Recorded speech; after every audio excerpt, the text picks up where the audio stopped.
Today, I want to walk you through my way of thinking about the brutal assassination of our friend, Charlie Kirk. I constantly ask myself why this happened or who is the mastermind behind it. Trust me, this video will not be long, and I will reveal a specific someone who, in my mind, is the master puppeteer behind this dirty assassination. Believe me when I tell you that you will be shocked by my logic and revelations. Please follow my train of thoughts, which will take you back to events and characters we all have seen and experienced in the past decade or so. I will build the case for my logic, and I will explain how I arrived at my choice for the mastermind. This video will be heavy, so I like to add that I do not have any wishes to end my life, as I am pretty healthy, active, and suffer from no mental health issues. I am happy and I do want to live. With that disclaimer out of the way, I want to say that I am not the brightest bulb in the world. But I can tell you that I am one hell of a chess player. This public display of bloodshed was a play beyond 3D chess by a very powerful individual whom you all know. Or is it creative fiction? You decide? I am worried about facing consequences for uploading this. This is a small channel, and I am no professional, so please spread it before they silence me. Just a free American expressing himself out loud. The correct questions to ask, here we go. As I mentioned before, my questions were less pedestrian than the most common videos you see on YouTube.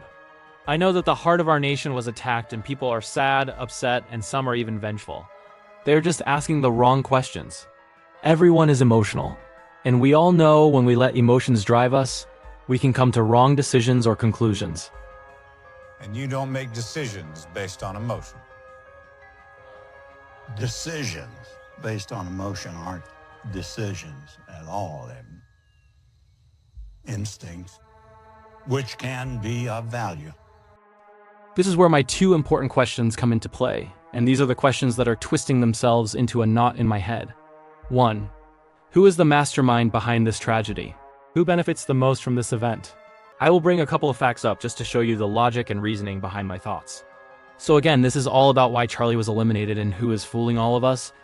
Honestly, at no point is the aim of this video to dwell on the facts that are publicly displayed or have been put on display for us. Those are all distractions. Let's dive in. There's a saying from the British writer Sir Arthur Conan Doyle, which found its way into the mouth of Sherlock Holmes. The saying goes like this: "How often have I said that when you have eliminated the impossible, whatever remains, however improbable, must be the truth?" You will not follow my precept. How often have I said to you, once you have eliminated the impossible, whatever remains, however improbable, must be the truth. Ah, Sherlock. Okay, so let us see who is getting the most blame in the eyes of the public for this crime. Pool of logical culprits. Option A, Israel.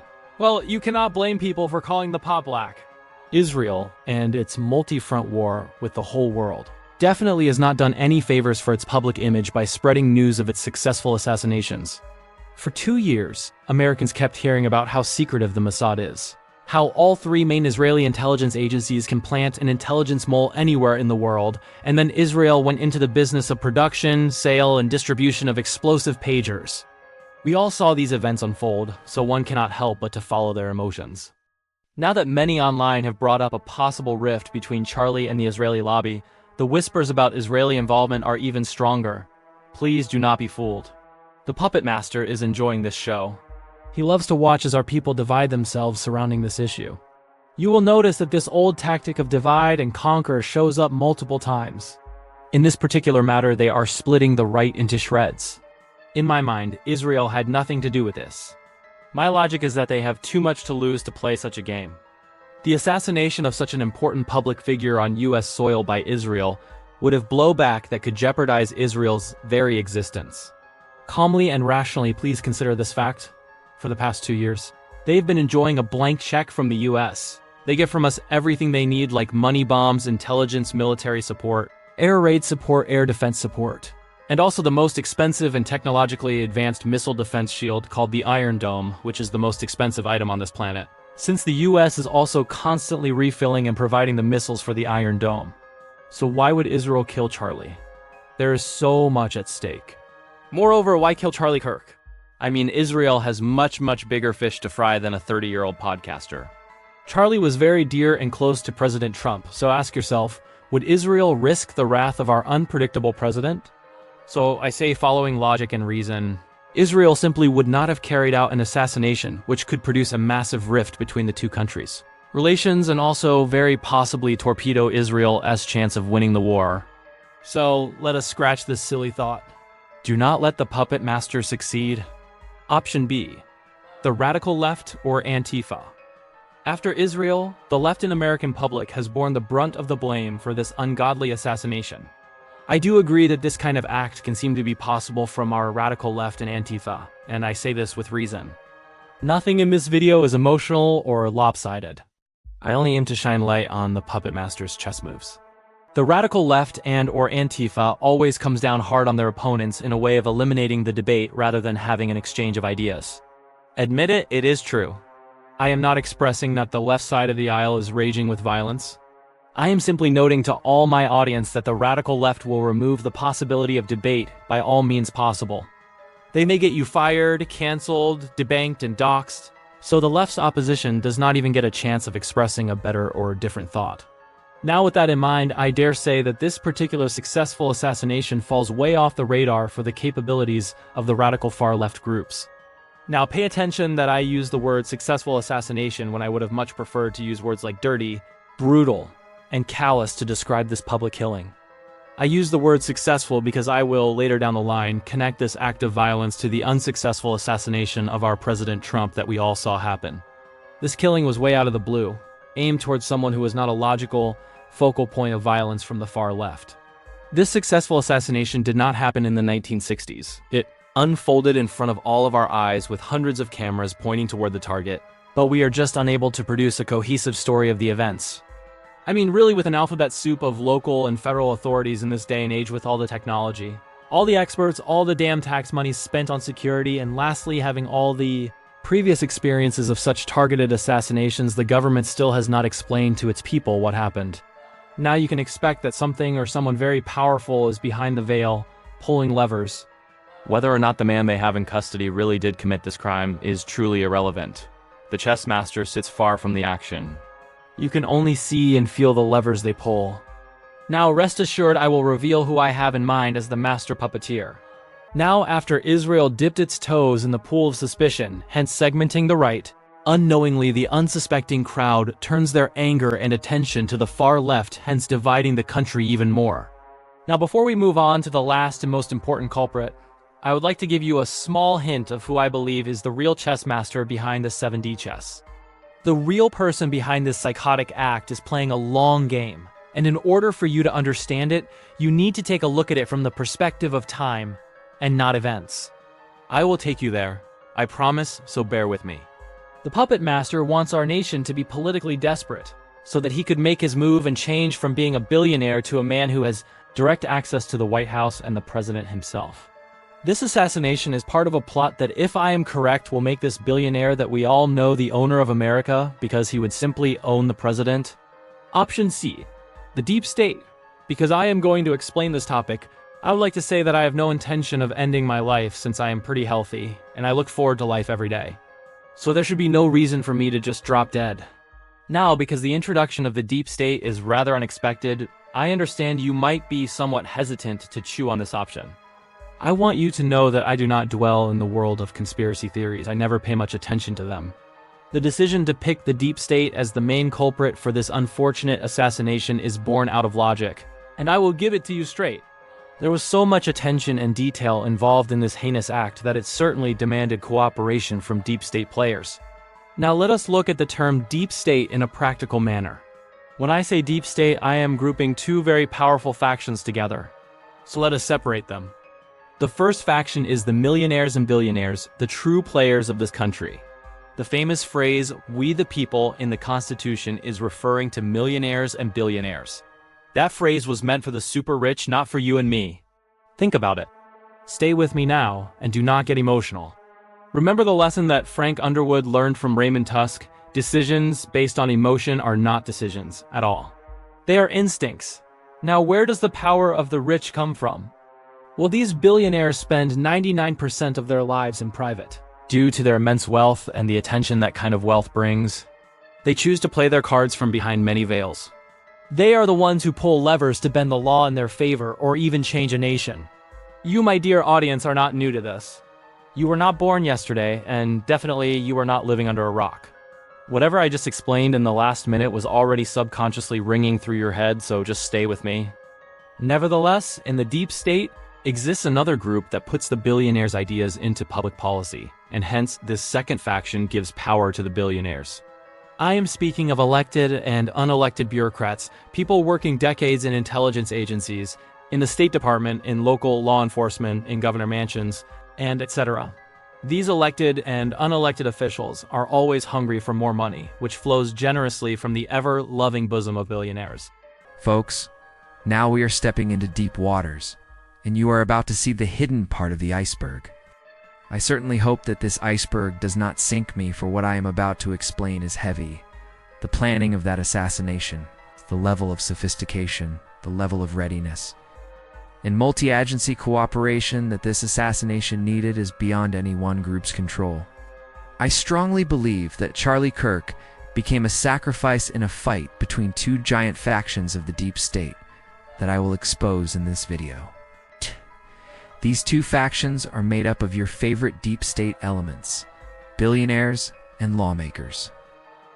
You are witnessing the formation and fruition of a political chess game that very much resembles the House of Cards, whom I call the chess master, is positioning themselves to be the most powerful billionaire of all.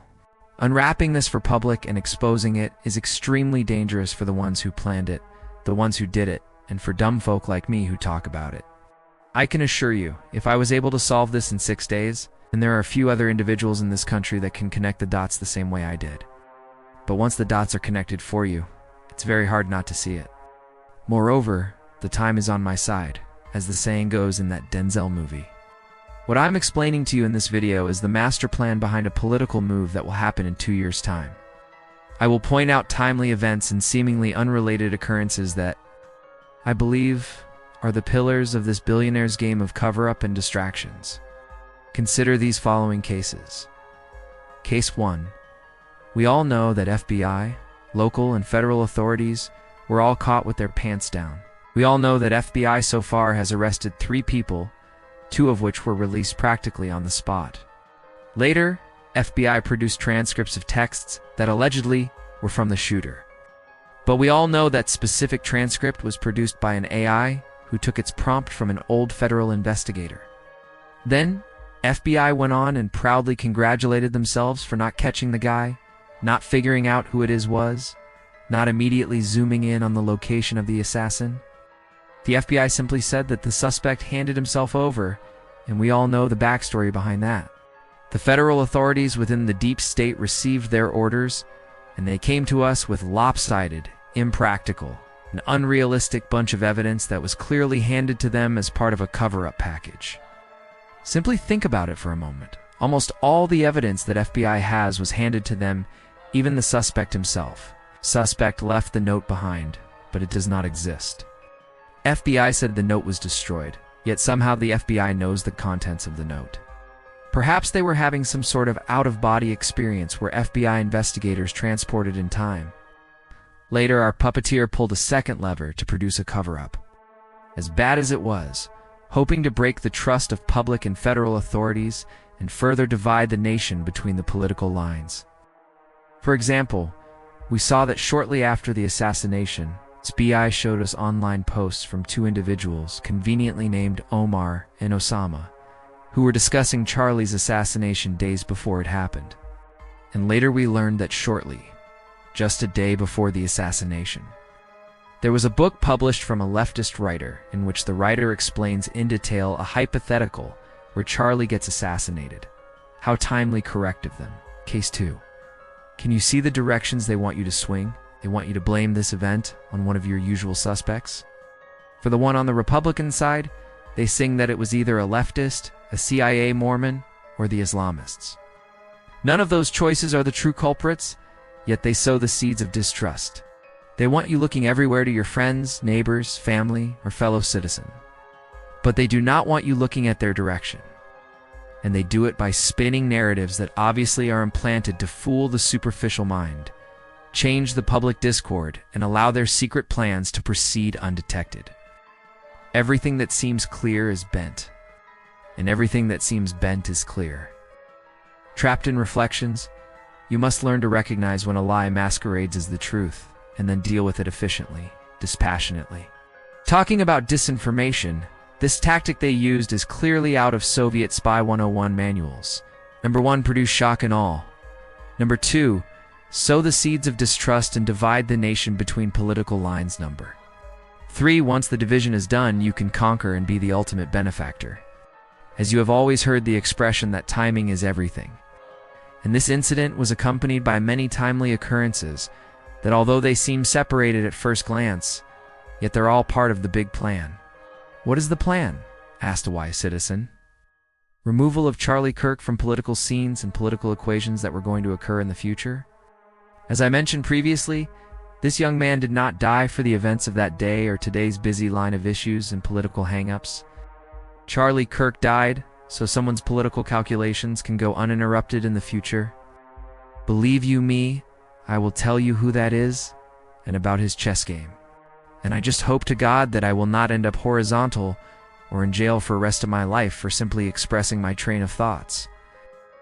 Let me bring your attention to the location of this shooting, not the university and not where he was sitting. But I am speaking of Utah itself. You see, Utah falls under a certain federal jurisdiction that requires it to have its own head of the FBI. That is correct, there is Kash Patel, however crossed eyes, and then there are regional office heads.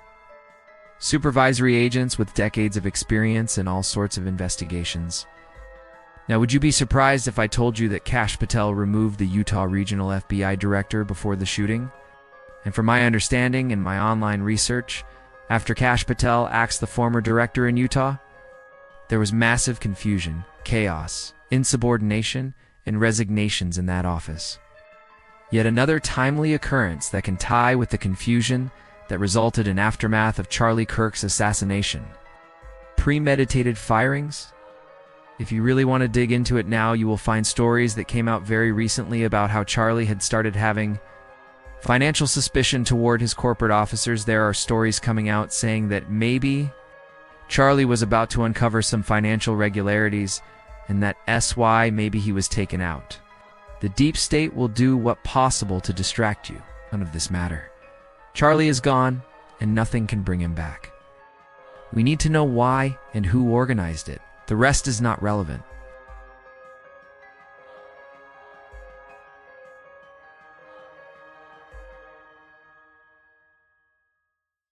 Case number 3.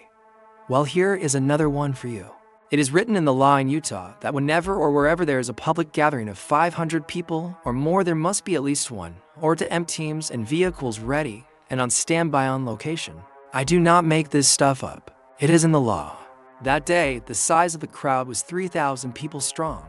I repeat, 3,000 people, and not a single EMT or ambulance was there. Yet somehow conveniently we saw that the event organizers obviously blew that play.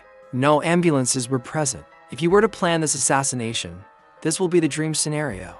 You can ensure the lowest possibility of survival of your target, or simply confirm the kill, and later perhaps tamper with evidence such as puncture wounds or ammunition fragments. So we all saw Charlie, victim of a gunshot wound to the neck, who perhaps suffered serious vertebrae demolition, being tossed, dragged, and pulled by a bunch of goons. It was like he got shot and then hung by morons. It was awful the way he got carried around by 4 or 5 unknown individuals. Honestly, in my mind, and allegedly, this was another part of the plan that was beautifully followed to a T. I guess the health or EMS director did not require an ambulance to be on site, and neither did anyone else for that large gathering.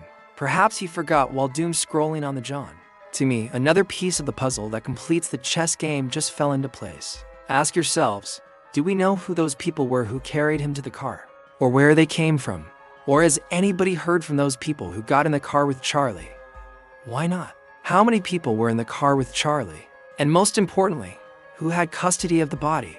Logic dictates that those people in the car would have tried to stop the bleeding, and for that they would have had to remove his shirt. But there is absolute silence from those goons in the car.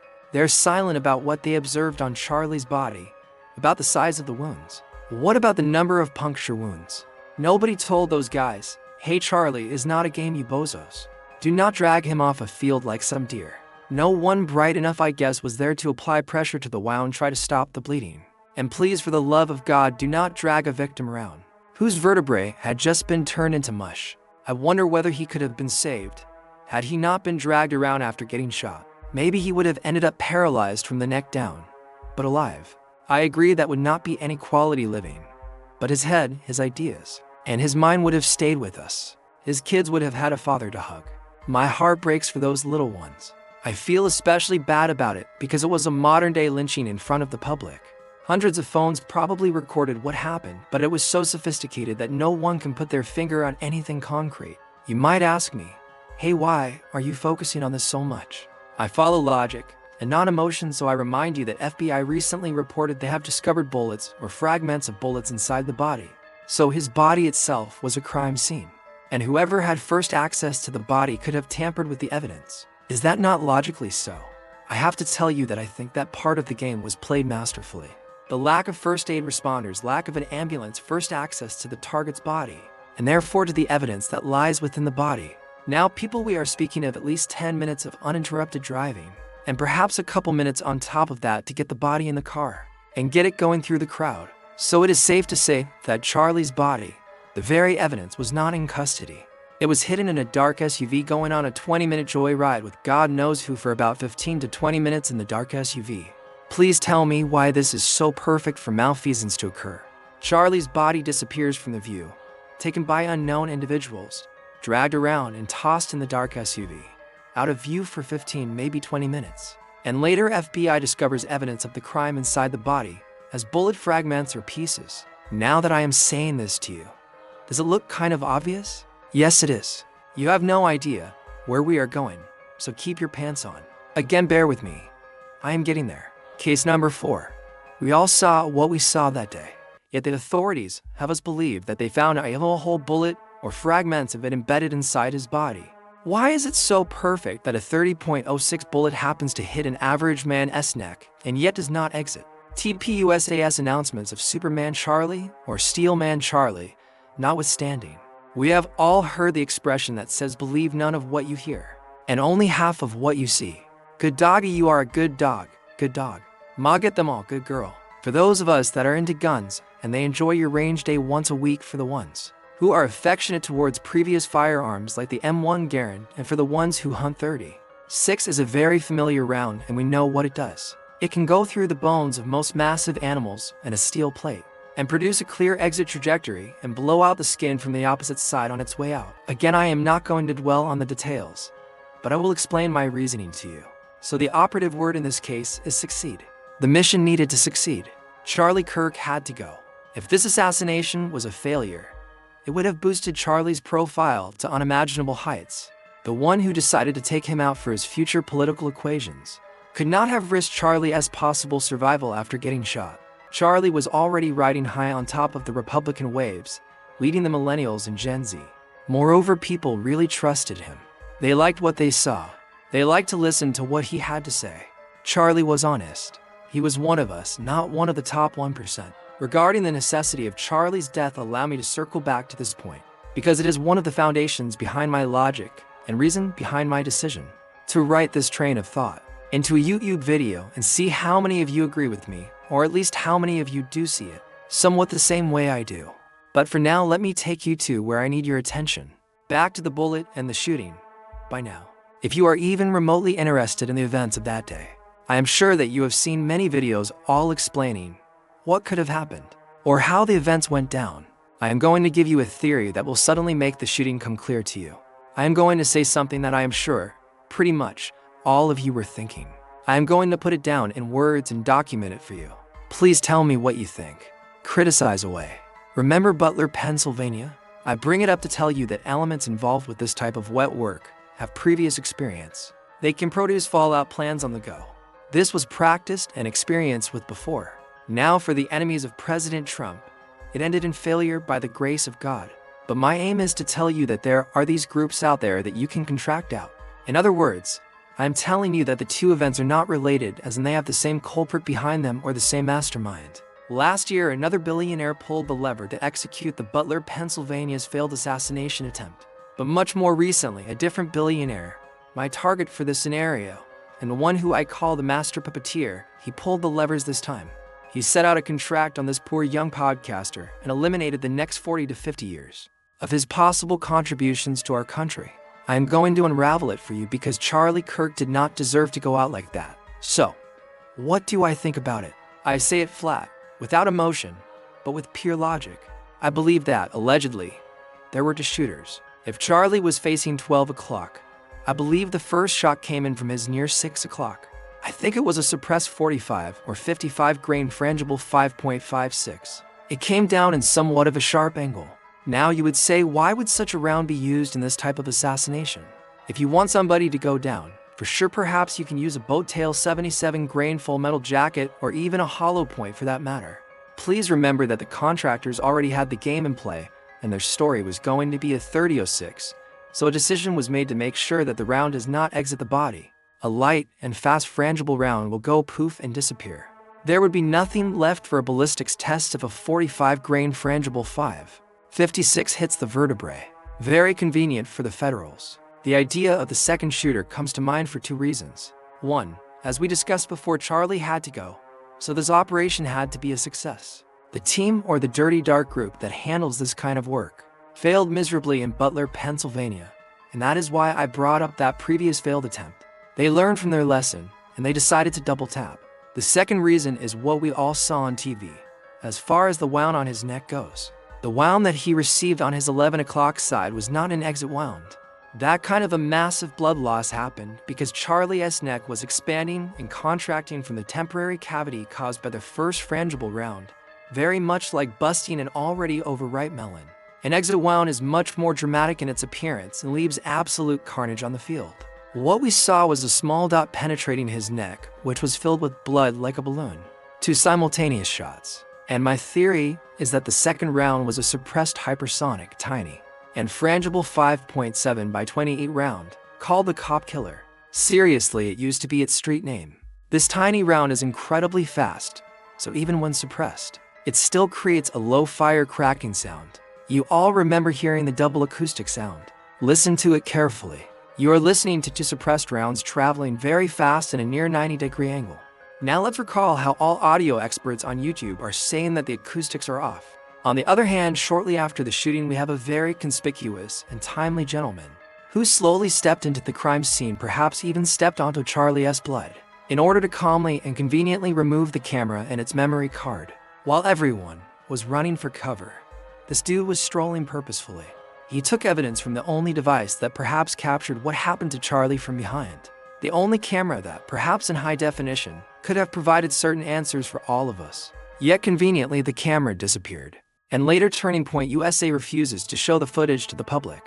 I really do not want to ponder on how. I just gave you my explanation to fortify the pillars of my argument to shooters because, unlike the failure in Butler, Pennsylvania, this time in Utah, it had to be done right. I repeat, the deep state will do what is possible to distract you. None of this crap matters anyway. Charlie is gone and nothing can bring him back. We need to know why and who organized it. The rest is not relevant. The cost of this sort of operation, there has to be a hefty price to pay to play at this level. If you are in the mood of assassinating one of the most beloved public figures in the Republican arena and you want to get away with it, then our chess master had to spend huge political capital. Now consider this beautiful sequence of events. While all of you are out there, publicly tearing each other apart over who shot Charlie, the puppet master made a significant exchange of tokens. If you are in the Fallout fandom, bottle caps. What am I speaking of? Well, while Charlie's blood was running out of his neck, the chess master pulled another lever to make sure that the Epstein files would never make it to public eyes. Go back and check for yourself. The day that Charlie got killed, the U.S. Senate passed the Resolution 51-49 to block the release of Epstein files. You have to be a juggernaut giant to have this kind of pull. Timing is everything. On the day of the assassination and thereafter, the public space was saturated with Charlie, allowing this Epstein Senate resolution of doom to pass quietly, and really without any public notice or attention. The mainstream media did not make a peep about it. I know that my audience is not naive. The deal was made for the Epstein files to be blocked by the Senate. I will go through the details of which the factions decided to shake hands on Charlie's murder. Allegedly, I will throw another hint. Both factions are on the right side of the aisle. Yes, unfortunately logic is force focusing my attention on the right side of the field. There are two factions that are engaged in a fight to the death until one captures the flag of the other.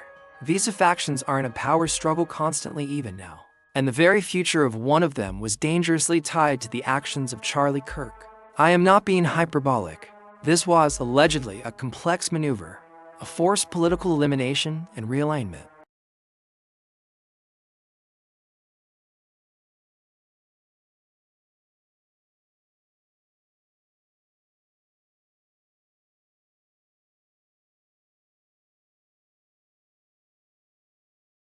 We are very close to the deep, dark parts of the iceberg. I will be revealing names that are allegedly involved in this fight for power between the factions on the right side of the aisle. I mentioned earlier that this bloody political operation very much resembles the Netflix show House of Cards. Well, I am going to walk you through it. I want to give you an example. From 2008, I will use this example to justify my reasoning and logic. I need to show you that this sort of political stacking has happened before. So here's Obama, 2004. Nobody knows who he is. He's this skinny guy from Illinois, state senator, nothing fancy, and then boom. He gives this speech at the Democratic National Convention, and suddenly, he is America's boyfriend. Like, wow, this guy's amazing. He talks nice. He has got hope, change, unity. Whatever. Then he is in the US Senate, barely finds his desk, has not even finished setting up the voicemail, and everyone is like, you should be president. Meanwhile, there are these other guys who have been in politics for 30 years, grinding it out, kissing babies, eating rubber chicken at fundraisers, and Obama just skips the line like he is at a nightclub. 4 years later, he is in the White House. No big wars fought, drone bombed a whole bunch of people, no decades in Congress, just charisma, a smile, a couple of books. It is like his resume says community organizer. One-term senator and America went. Perfect. You are the leader of the free world. So Obama rolls into office in 2009, all hope and change, and people think he is going to be Robin Hood, right? Steal from the rich, give to the poor. Nope, first thing on the menu. Handing out $700 billion to the same. Wall Street guys who blew up the economy like it was a game of Jenga at a frat party. These guys torched the housing market, evicted half the country, and Obama is like, congratulations, here's a bailout, do not spend it all in one place. And everyone is shocked, like, wait, did not this guy just campaign against these people? Yeah, but that is politics. You get elected on the promise of fighting for the little guy. Then you spend your first term writing checks to Goldman Sachs because they bought the ticket to your show. Now with that background in mind, let us talk J.D. Vance. So J.D. Vance, the guy was supposed to be this Rust Belt prophet, right? Poor kid from Ohio who made good, the Marine who clawed his way out, the Yale law star. And for about 5 minutes, he is calling Trump every name in the book. Fascist, moron, con man. J.D. Vance is on TV like, this Trump guy is dangerous for America. And the liberals are nodding along like, yes, J.D., tell us more. Then out of nowhere, boom, he is on stage hugging Trump like they are prom dates. And people are like, what happened? I will tell you what happened. Peter Thiel happened. Peter Thiel is this billionaire who operates like a Bond villain, except quieter and creepier. He does not scream, he does not rant, he just sits there in a black turtleneck staring at you until you agree to destroy democracy. This man wrote Facebook's first check, sued Gawker into the ground just for fun, and then thought, you know what I would like? Pet senator? And that is when he spotted J.D. Vance. He looked at him like, yes, that one, the Appalachian boy, will do nicely. Next thing you know, Vance's Senate campaign is flooded with Thiel money. Like Noah's Ark, except instead of animals, it is dark pack money coming 2 by 2. If you look it up, you will find that Peter Thiel has invested over $40 million our esteemed vice president. And suddenly, JD does not hate Trump anymore. Because Peter is whispering in his ear like a Sith Lord, if you want the White House, my boy, you must kneel before the orange one. And Vance kneels. And JD Vance kneels, in fact. So hard he practically leaves knee marks in Mar-a-Lago carpet. Now he is out there smiling next to Trump, but everyone knows that the strings lead back to Thiel's office. In some Silicon Valley lair with blackout curtains. It is not even politics anymore. It is Peter Thiel playing with dolls, He's got JD on one hand, maybe a couple other politicians on the other, and he is like, "Dance for me, puppets, dance." And the scary part is, they actually do. Now I am revealing the factions. I have brought up some powerful names, and I have given you a proper introduction to my logic and reasoning. So I am going to jump both feet into the cold water and swim to the bottom of this iceberg for you. Hope that I make it back alive. Let us go. To speak of two very powerful factions on the right side of the aisle, I'm speaking of two groups that are led by powerful elected officials and, at the same time, financially backed by powerful, unelected billionaire businessmen. The distribution of power inside these two factions creates an unholy balance that I believe we're able to momentarily come together, establish a political roadmap for the next 3 years, and in order to make that political roadmap a reality, these two factions made an evil agreement. This agreement is why I made this video. This agreement is the whole purpose behind Charlie's death. I am expressing my thoughts like a free American that I am. One faction is led by Peter Thiel, the chess master billionaire, our master puppeteer. His man in the White House is JD Vance, an elected official, whom Peter personally has invested more than $30 million in. JD is the White House backdoor for Peter Thiel and his interests. The second faction is made up of the big man and his hardcore MAGA supporters, with billionaire Elon Musk as the most deep-pocketed source for endless political contributions. I believe it is somewhat of a public common knowledge that Elon Musk and Peter Thiel do not get along. And so, by extension, you can imagine that their factions also do not get along. Peter's faction has been in a fight for survival with Elon's faction. And both of those groups are cravingly positioning themselves for absolute control of the White House. This is where Charlie's assassination comes in, so buckle up, we are near the end. The conclusion to this creative fiction, here is my theory. I say it now, and I will leave it to you to pass judgment on it. I believe that Peter Thiel is aggressively pursuing the possibility of JD Vance running for the presidency as a natural successor to Trump's administration. Peter Thiel and his faction have invested an incredible amount of money in JD Vance. They have built this guy for years. They have moved up JD Vance from a little-known nobody to the office of the Vice President of these United States within 4 short years. I even dare to say that Peter Thiel will align JD Vance as the most probable successor to Trump. Right now, Elon Musk has access to Donald Trump. Peter Thiel just cannot stand it. But he surely planned a political roadmap for the next 3 years that will secure him an easy access to the Oval Office. So how does Charlie fit into all of this? Well, Charlie was a young podcaster, head of Turning Point USA, 31 years old. And more important of all, he had a massive following with the millennials and Gen Z moreover. In 2 to 3 years' time, many of the teens who are now in their late 14 and 15 will be 18 and eligible to vote. You do not have to be a political genius to know that if you were to run Charlie Kirk versus JD Vance for the Republican nomination, Charlie Kirk would have won with an incredible amount of votes over JD Vance. Charlie would have kicked JD Vance's corporate purchase, but all over the field. Peter Thiel could not let this happen. His faction could not let this happen. His jealousy of Elon Musk could not let this happen. Even the thought of someone like Charlie throwing his hat in the ring during the nomination convention and somehow stealing the presidency from JD Vance was too much to bear for Peter Thiel. What kind of a deal was made?